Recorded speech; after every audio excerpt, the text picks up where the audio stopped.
आकाश में हल्का उजाला हो गया था, लेकिन सर्द सुबह की ठिठुरन अभी भी महसूस की जा सकती थी। झील के किनारे बने मंदिर से आती घंटियों की धीमी आवाज को सुना जा सकता था। नील की कोठरी का दरवाजा खुला और कुछ लोगों के कदमों की आवाज सुनाई दी। उन लोगों में से एक आदमी आगे बढ़कर अपना पैर नील पर पटकते हुए ऊंची आवाज में चिल्लाया, तुम सो रहे हो? यह राजमहल नहीं कारागार है। यहां तुम्हें नियम के हिसाब से चलना होगा। तुम अब सुंदर नगर के युवराज की तरह बर्ताव नहीं कर सकते। ये व्यक्ति सुंदर नगर का कारागार प्रभारी है। उसके मुंह पर चोट के कई निशान हैं, साथ ही उसके कुछ दांत भी टूटे हुए थे। नील वायुपुत्र ने धीरे से अपना कंबल हटाया, लेकिन अभी भी उसकी आंखें बंद थी।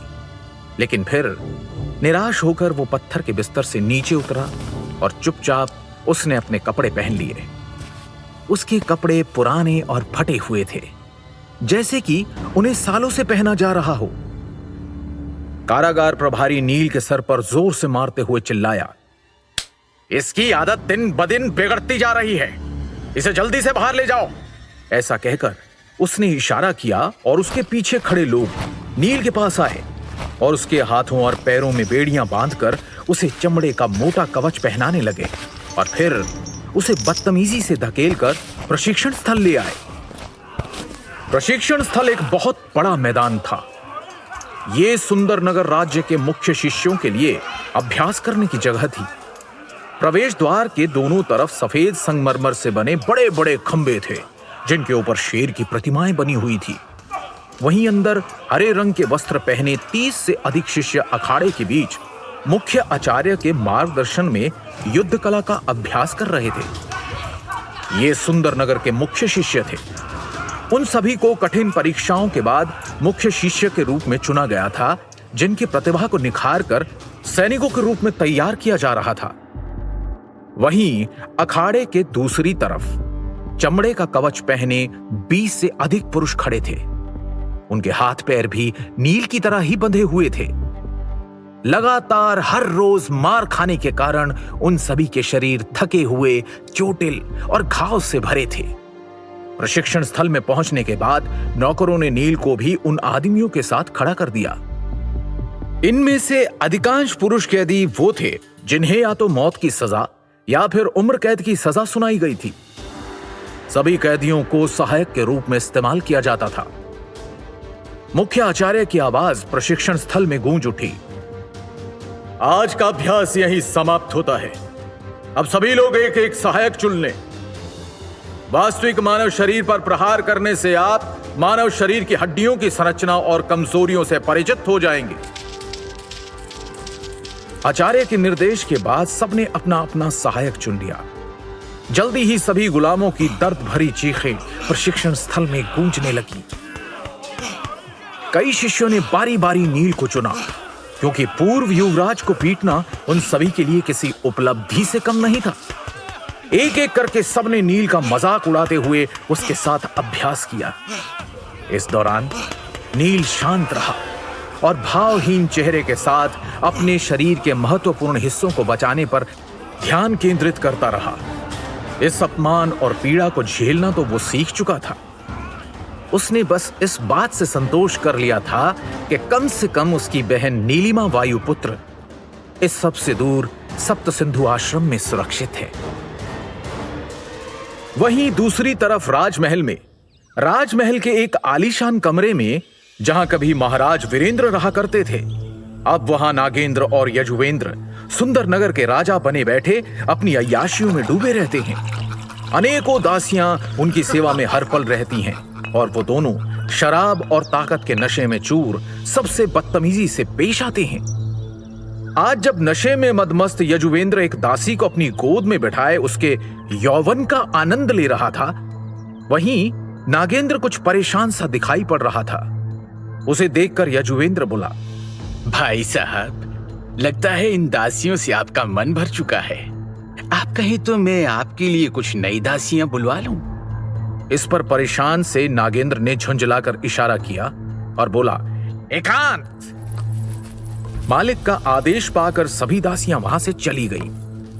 ये देखकर यजुवेंद्र ने फिक्र जाहिर करते हुए पूछा, आखिर बात क्या है भाई साहब? इस पर नागेंद्र बोला, नील, नील वायुपुत्र अब 13 साल का बच्चा नहीं है। वो बड़ा हो रहा है और उम्र के साथ उसकी शारीरिक शक्ति भी बढ़ेगी। अब हमें उसका कुछ करना होगा। नागेंद्र की बात सुनकर यजुवेंद्र को हंसी आने लगी, लेकिन उसने खुद को संभालते हुए कहा, अरे भाई साहब, आप इस बात से परेशान हैं क्या? वो एक गुलाम है जो पिछले 3 साल से इतनी मार खा चुका है कि उसके शरीर में लड़ने की शक्ति होना तो दूर, उसके शरीर में आत्मा को पकड़े रखने की भी शक्ति नहीं होगी। आप बेफिक्र रहिए।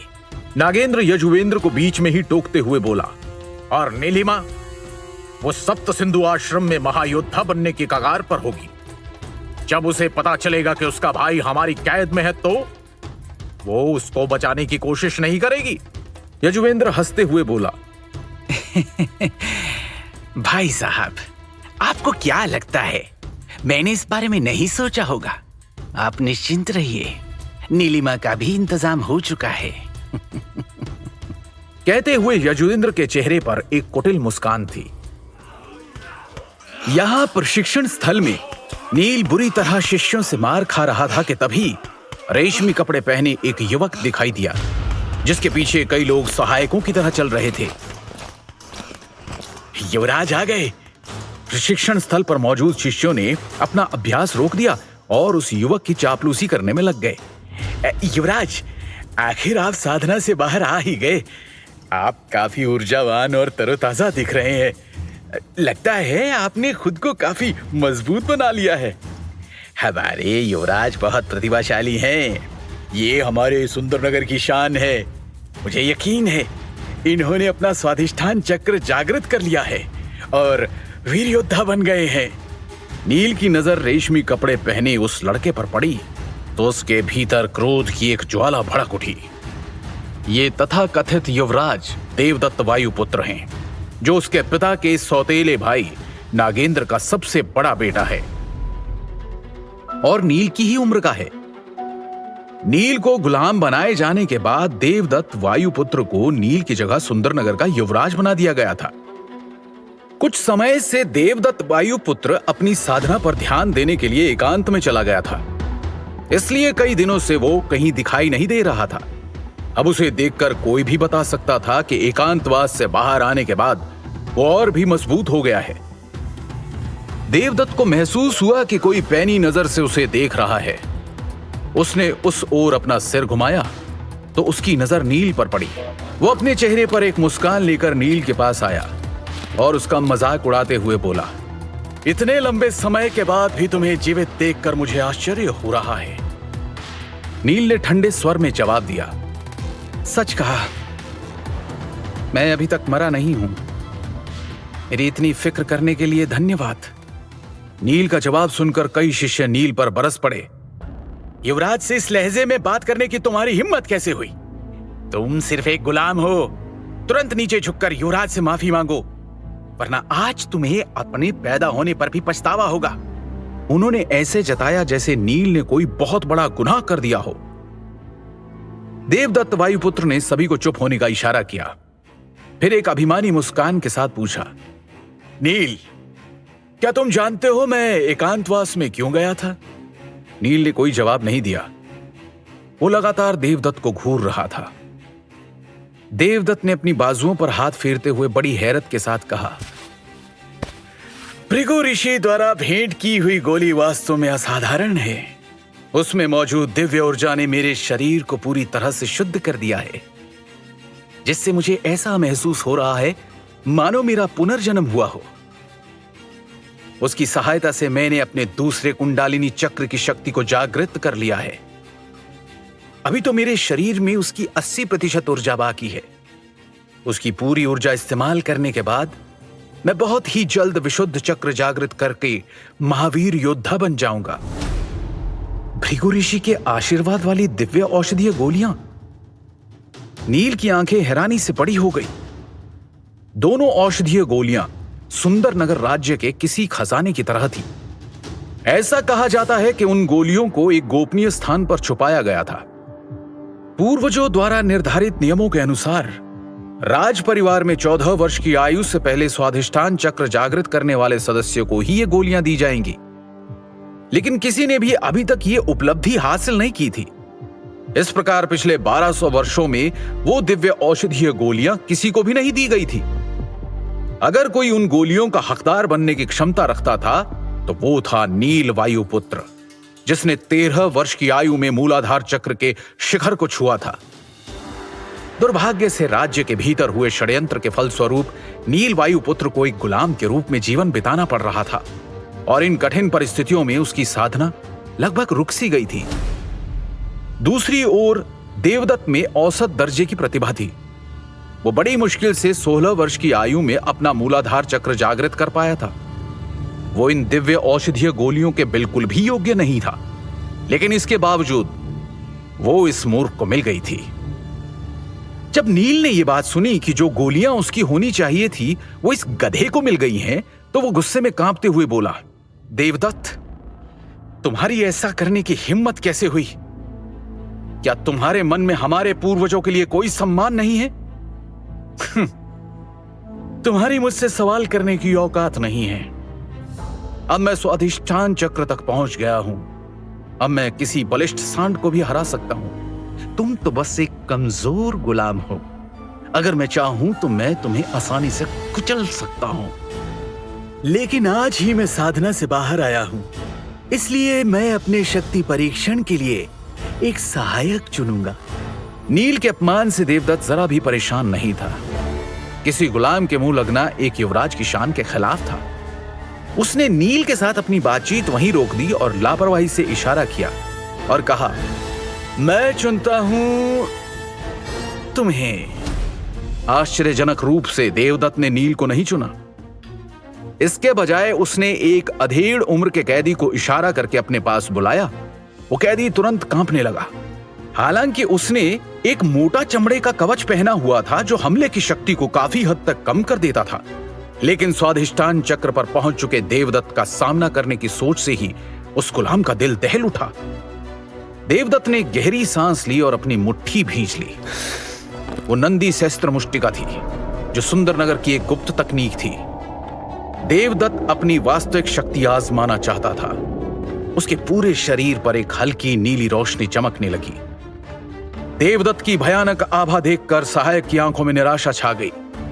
वो जानता था कि इस मुक्के से उसकी मौत हो जाएगी। वो अपने घुटनों पर बैठकर रहम की भीख मांगने लगा। युवराज, कृपया मुझे बख्श दें। तभी एक विस्फोटक आवाज गूंज उठी। देवदत्त ने सहायक की विनती पर कोई ध्यान नहीं दिया और अपना मुक्का सीधे उस कैदी के सीने पर दे मारा। एक जोर की आवाज के साथ उसका कवच फट गया और उसके टुकड़े टुकड़े हो गए। उसके सीने की सारी हड्डियां टूट गई। उस मुक्के की शक्ति से उड़ते हुए वो सहायक सामने की दीवार से टकराया और निढाल होकर जमीन पर गिर गया। और इस तरह देवदत्त ने एक ही मुक्के से उस सहायक को मार डाला।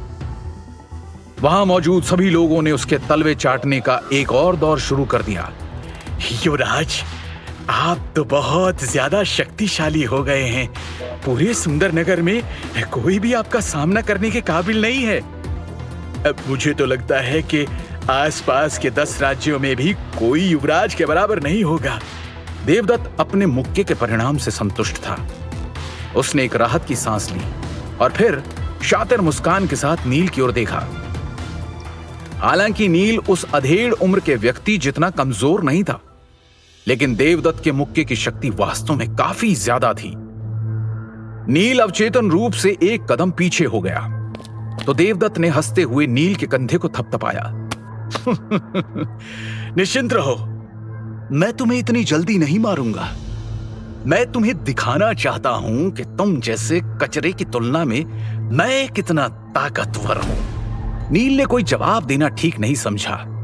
देवदत्त अपनी अभिमानी मुस्कान लेकर वहां से जाने को हुआ कि तभी अचानक उसे कुछ याद आया। वो घूमा और बोला, ओह, और एक बात, मैंने सुना है कि मेरी प्रतिभाशाली चचेरी बहन को सप्त सिंधु आश्रम में परेशानी हो रही है। उसे काली पहाड़ी पर कैद कर दिया गया है। नीलिमा को कैद कर दिया गया है। यह सोचकर ही नील का दिल दहल गया।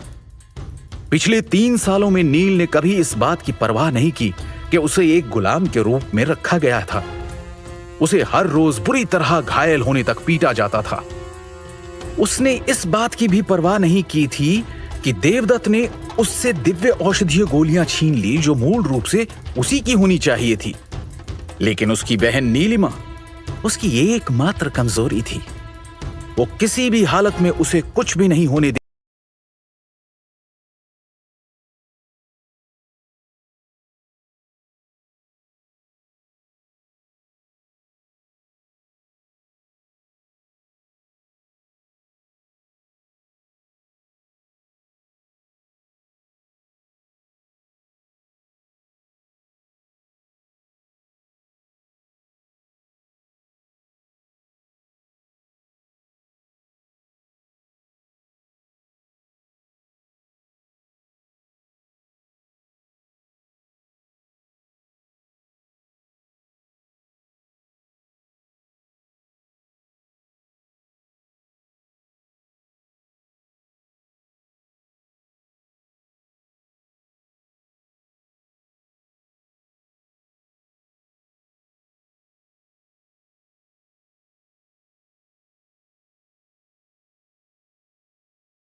दे सकता था।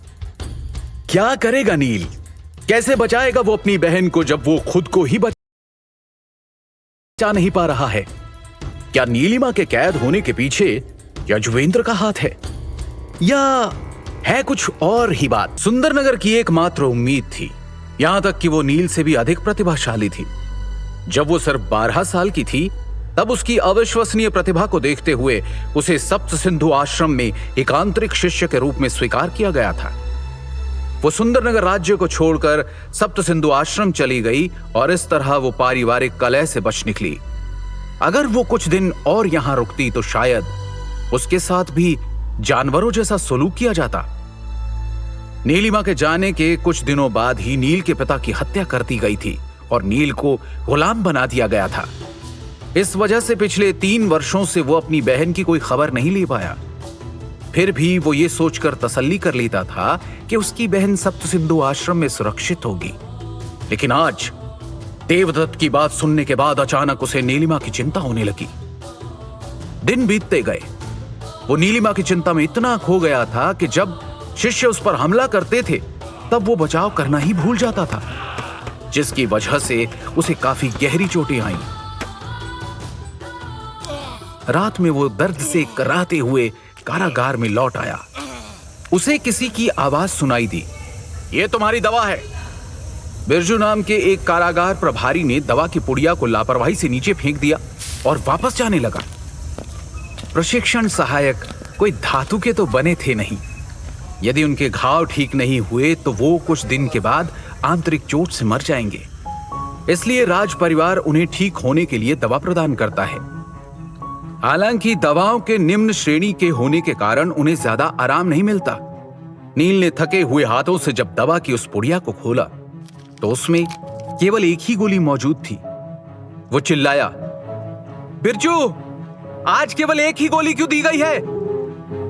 बिरजू ने अकड़कर जवाब दिया, ये एक आशीर्वाद है, इसलिए जो मिल रहा है उसे चुपचाप ले लो।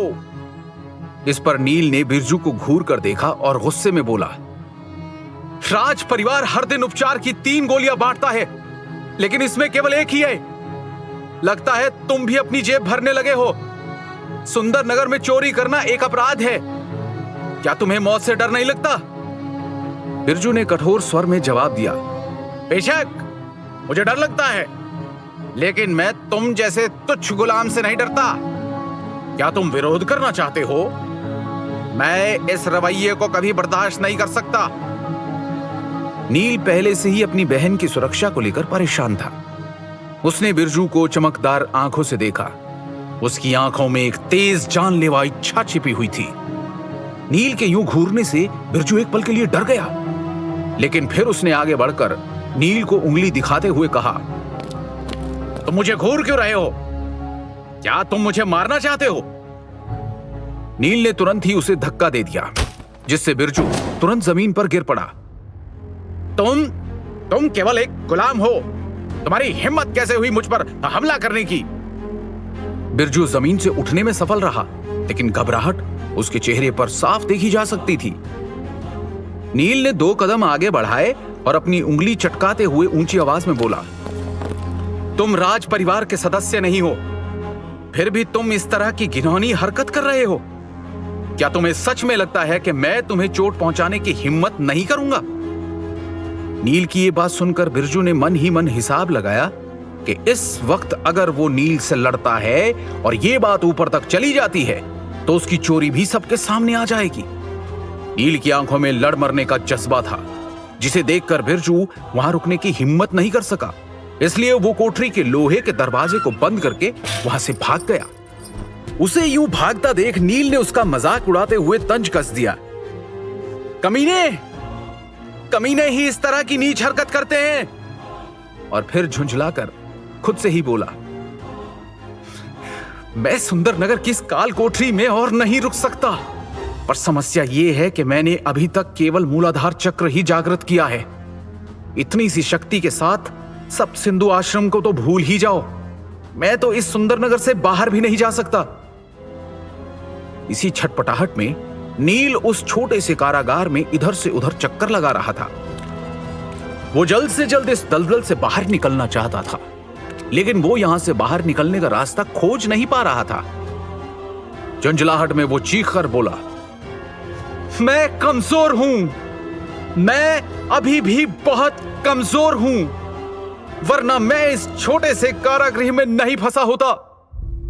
मुद्दा यह है कि मैं एक गुलाम हूं। इसका मतलब है कि मुझे हर दिन प्रशिक्षण सहायक बनना पड़ता है और इस तरह से मुझे साधना करने का समय ही नहीं मिलता। अगर ऐसा ही चलता रहा तो देर सवेर मुझे पीट पीट कर मार दिया जाएगा। जितना वो इस बारे में सोचता उतना ही चिंतित हो जाता। उसने मेज पर अपनी दृष्टि डाली तो फटी पुरानी जीवन के सूत्र पुस्तक अभी भी वहीं पड़ी थी। उस पुस्तक को देखकर नील को पुरानी सभी बातें याद आ गई कि किस तरह उसे कभी एक उद्धारक के रूप में देखा जाता था और कैसे वो अब एक गुलाम, एक कैदी की तरह यहां फंस चुका है। नियति के चक्र को समझना किसी के लिए भी मुश्किल होता है, खास तौर पर तब जब हम मुश्किल वक्त का सामना कर रहे होते हैं। जैसे कि इस वक्त सुंदरनगर का पूर्व युवराज नीलवायु पुत्र एक बुरे दौर से गुजर रहा है। इस वक्त वो सोच ही नहीं सकता कि ये कैदी का जीवन भी उसे उसकी मंजिल तक पहुंचाने का उसकी नियति का ही एक तरीका है। इस फटी पुरानी किताब में दिव्य सूत्रों का एक पूरा गुच्छा है, लेकिन ये मेरे किसी काम की नहीं है। इसे पढ़ने से मुझे क्या फायदा है? नील ने उन तथाकथित दिव्य शक्तियों के बारे में सोचकर बार बार इस पुस्तक को पढ़ा था, लेकिन उसे इस तरह का कोई भी सूत्र नहीं मिला। इस वक्त उसकी मनोदशा बहुत खराब थी। जब से उसे अपनी बहन के बारे में देवदत्त से पता चला है, उसके सभी घाव मानो वापस हरे हो गए और उसकी यहां से निकलने की इच्छा एक बार फिर से तीव्र हो गई थी। लेकिन जितना वो यहां से निकलने के बारे में सोचता, वो उतना ही हताशा, निराशा और झुंझलाहट से भर जाता। इस वक्त उसकी छटपटाहट अपने चरम पर थी।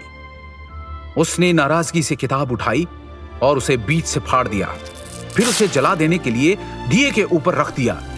आग ने तुरंत अपना काम शुरू कर दिया और देखते ही देखते वो किताब जलकर राख हो गई।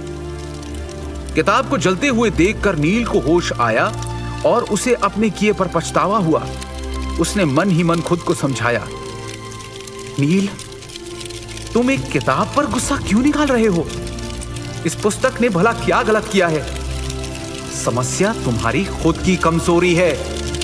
तुम दूसरों की दया पर जी रहे हो और बलि के बकरे की तरह तुम्हारा इस्तेमाल किया जाता है।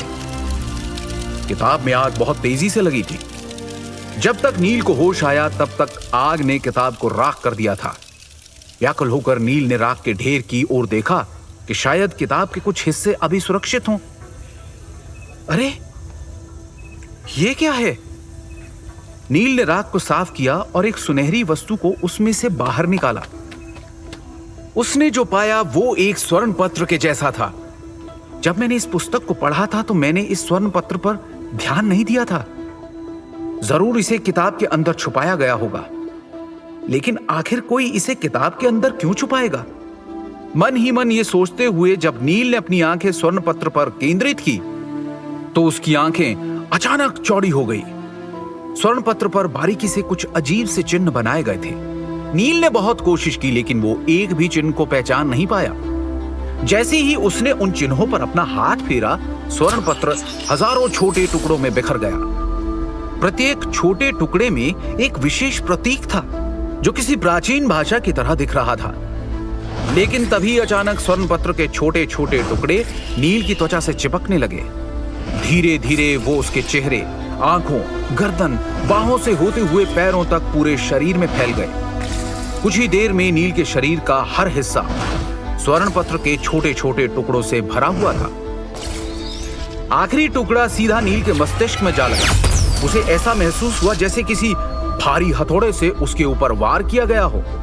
उसका शरीर जोर जोर से कांपने लगा और उसके शरीर पर चिपकी सोने की परत तेजी से चमकने लगी। नील ने अचानक महसूस किया कि उसका शरीर किसी भट्टी की तरह गर्म होने लगा है। जब स्वर्ण पत्र का आखिरी टुकड़ा भी नील के मस्तिष्क में चला गया तो उसके शरीर पर चिपके छोटे छोटे कण धीरे धीरे गायब हो गए। वो उसके शरीर के अंदर समा चुके थे। उसके मन में अचानक से कुछ स्मृतियां प्रकट हुई। ऐसी यादें जो उसकी अपनी नहीं थी। देवीय देह शोधन तकनीक, प्राचीनतम शोधन तकनीक। आत्मा ही आपका वास्तविक अस्तित्व है, इसलिए अपने भौतिक शरीर को शुद्ध करें और इसे हथियार के रूप में प्रयोग करें।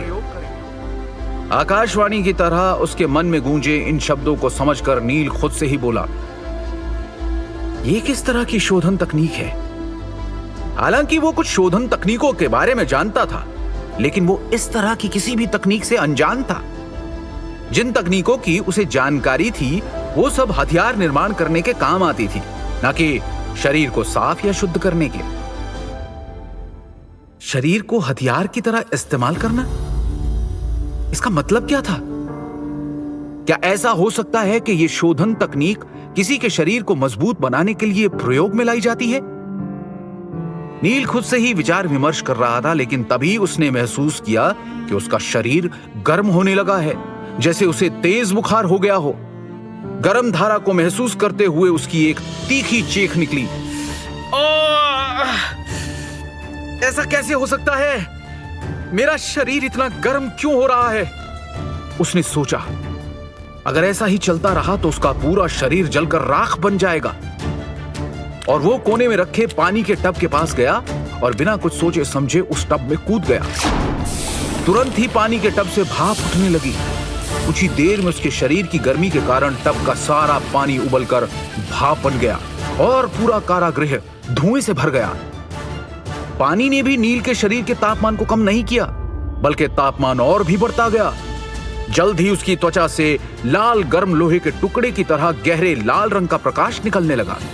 उसे बेतहाशा दर्द हो रहा था, लेकिन अपनी नियति से अनजान वो चाहकर भी कुछ नहीं कर पा रहा था।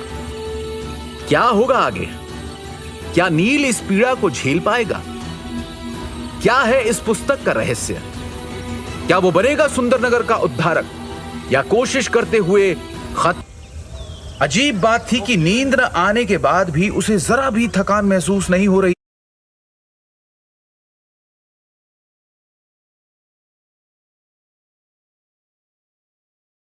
थी। इसके बजाय वो जोश से भरा हुआ था। अब उसके मन में वो बेचैन हलचल नहीं हो रही थी जो उसने पिछली कई रातों में महसूस की थी। भृगु ऋषि ने किताब में सूत्रों को इस तरह से छुपा रखा था कि कोई लाखों बार पढ़कर भी उन्हें प्राप्त नहीं कर सकता था। शायद नील की किस्मत अच्छी थी कि वो उन सूत्रों तक पहुंचने में कामयाब हो गया था। उसने जमीन पर पुस्तक के जले हुए टुकड़ों की तरफ देखा और एक आह भरी। तभी कारागृह के प्रवेश द्वार का ताला खुलने की आवाज आई। कुछ सैनिक नील को प्रशिक्षण स्थल ले जाने के लिए आए थे। कारागार प्रभारी बिरजू उस दिन की फटकार के बाद से कहीं नजर नहीं आया। नील ने मन ही मन सोचा और सैनिकों के साथ चल दिया। सुंदरनगर के शिष्य हमेशा की तरह अखाड़े में सख्त अभ्यास से गुजर रहे थे। वो अपने हाथों से पूरी ताकत के साथ पत्थर की बनी मूर्तियों को पीट रहे थे। हर बार जब वो पत्थर की मूर्ति पर प्रहार करते तो एक जोरदार विस्फोट की आवाज आती थी और पत्थर के कुछ टुकड़े हवा में बिखर जाते थे। वहीं अखाड़े के दूसरी तरफ खड़े कैदी सहायक इस घटना को देखकर कड़वाहट महसूस कर रहे थे, जैसे उनकी मां मर गई हो। सुंदरनगर में कैदी होना वास्तव में एक ऐसा जीवन जीना था जहां आप हर रोज पीटे जाएंगे। ऐसा जीवन भला किस अर्थ का? अक्सर ऐसा होता था कि शाम को जब कैदी बिस्तर पर लेटते थे तो घावों से ढके शरीर के साथ वो पूरी रात एक ही तरह लेटे रहते। वो दर्द के मारे बिस्तर पर करवट तक नहीं बदल पाते थे। दुर्भाग्य से उनके पास स्वतंत्रता नहीं थी, इसलिए उनके पास मार सहने के अलावा और कोई चारा नहीं था। खैर, प्रमुख आचार्य ने ऊंचे और सुरीले स्वर में घोषणा की, सावधान प्रशिक्षण सहायक। सभी कैदी सहायक अपने शरीर को सीधा रखते हुए एक व्यवस्थित पंक्ति में खड़े हो गए और सभी शिष्यों ने अपना अपना सहायक चुन लिया। नील को भी एक शक्तिशाली शिष्य द्वारा चुना गया। उस शिष्य का नाम था धीरज। वहां मौजूद सभी लोग जिन्होंने धीरज को नील का चुनाव करते हुए देखा, उन्हें नील पर दया आ गई।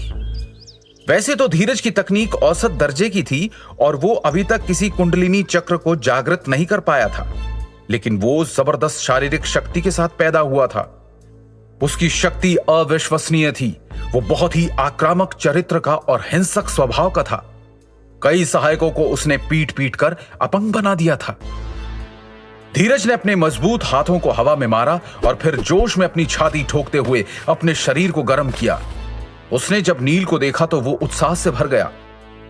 कैदियों को पीटने से शिष्यों को न केवल अभ्यास करने में मदद मिलती थी, बल्कि अपना गुस्सा निकालने का मौका भी मिल जाता था। इसलिए धीरज बहुत उत्साहित था। इससे भी बेहतर बात तो यह थी कि आज उसका सहायक सुंदरनगर का पूर्व युवराज था।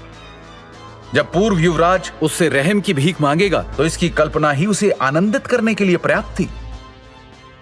धीरज को सामने देखकर नील की भौहें तन गई। पिछली बार जब धीरज ने नील को पीटा था तो नील को एक आंतरिक चोट लग गई थी, जिसे ठीक होने में एक पूरा महीना लग गया था। हालांकि 3 सालों तक मौत की कगार पर रहने के बाद भी नील ने शांत रहना सीख लिया था। उसने जल्दी से खुद को शांत किया और अपने चमड़े के कवच की अच्छे से जांच की। तभी धीरज उस पर झपट पड़ा। जिस युद्ध कला का अभ्यास धीरज करता है वो बहुत शक्तिशाली तकनीक थी। उसे ऋषभ मुष्टिका कहा जाता है। चमड़े का कवच मुक्के की शक्ति को केवल कम कर सकता है, पूरी तरह से खत्म नहीं कर सकता। इसलिए नील ने एक गहरी सांस ली और भारी मुक्के का सामना करने के लिए अपनी छाती को सख्त किया। एक विस्फोटक आवाज गूंज उठी। हमले की शक्ति को चमड़े के कवच द्वारा काफी कम करने के बावजूद उस हमले से नील को सीने में किसी भारी हथौड़े से ठोके जाने का एहसास हुआ। नील ने तेजी से सांस लेना शुरू कर दिया, जिससे नुकसान को कम किया जा सके। यह तकनीक उन रहस्यों में से एक थी जिसे नील ने पिछले 3 वर्षों में प्रशिक्षण सहायक बने रहने के दौरान सीखा था। धीरज का मुक्का बहुत शक्तिशाली था, इसलिए इस प्रयास के बाद भी नील को गहरी चोट आई। नील ने एक असहाय मुस्कान प्रकट की और फिर पीछे की ओर गिर गया। जमीन पर गिरते ही नील को चक्कर आने लगे। उसने सोचा कि इस मुक्के की शक्ति इतनी भयानक है कि उसे गंभीर आंतरिक चोट लग सकती है। लेकिन फिर उसे कुछ अजीब महसूस हुआ और अब उसे रत्ती भर भी दर्द नहीं हो रहा था। दर्द महसूस करने के बजाय उसने अपने सीने में एक अनोखी गर्म धारा को महसूस किया। जैसे ही गर्म धारा की ऊर्जा फैली, उसके शरीर ने तुरंत प्रतिक्रिया दी। उसे ऐसा लगा मानो उसका शरीर एक भूखा भेड़िया है जो तेजी से गर्म धारा को निगल रहा है। वो गर्म धारा उसके अंगों में फैल गई, जिससे उसका पूरा शरीर गर्म हो गया। उसे कोई दर्द महसूस नहीं हो रहा था। इसके विपरीत उसे अत्यंत सुखदायक अनुभूति हुई। आखिर ये क्या चल रहा है? नील अवाक रह गया। क्या हो रहा है?